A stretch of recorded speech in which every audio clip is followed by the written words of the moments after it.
Déclaration du cercle de réflexion municipal. Population du 6e arrondissement, chers compatriotes.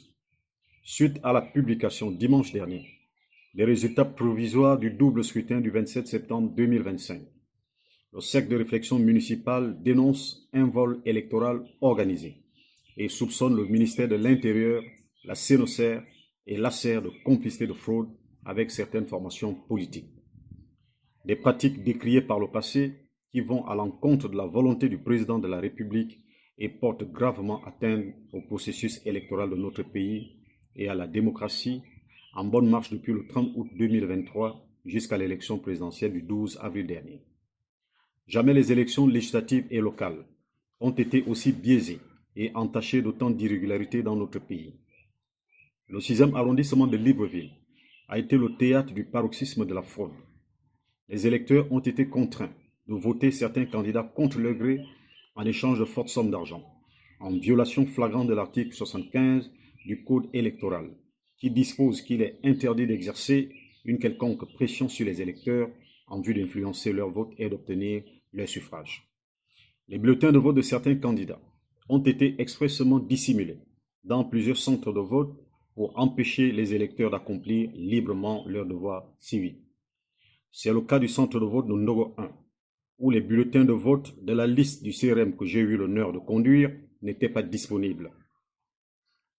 Dans certains bureaux de vote, à l'exemple de celui du lycée Obian-Etugue, les procès-verbaux n'ont pas été affichés, en violation de l'article 155 du Code électoral, qui exige qu'après le dépouillement, les procès-verbaux soient affichés dans tous les bureaux de vote. Au bureau numéro 13 du centre de vote de Dragage, des incohérences ont été constatées entre les chiffres mentionnés sur le tableau et ceux répertoriés dans les procès-verbaux. Au bureau de vote numéro 2, le procès-verbal affiché ne renseigne pas sur les suffrages obtenus par les différents candidats. Sur le tableau, aucune écriture n'a curieusement été répertoriée dans la case du candidat CRM. L'obscurcissement volontaire de la photo de la tête de liste du candidat CRM. Autant d'irrégularités qui prouvent à suffisance qu'il y a eu tripatouillage et inversion des résultats. Face à cette mascarade électorale qui vise en réalité à ternir l'image du président de la République à l'international, alors que ce dernier a donné les instructions de transparence et d'impartialité fermes pour que ces deux scrutins se déroulent dans les meilleures conditions, le CRM ne lâchera rien jusqu'à la récupération de sa victoire.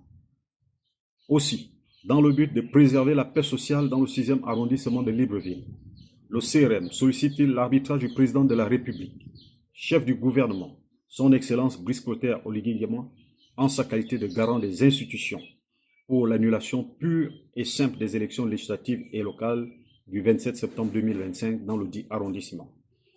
Pour terminer, et en attendant le traitement des recours par les juridictions compétentes, le CRM invite les populations du 6e arrondissement au calme, à la sérénité et à la vigilance. Je vous remercie.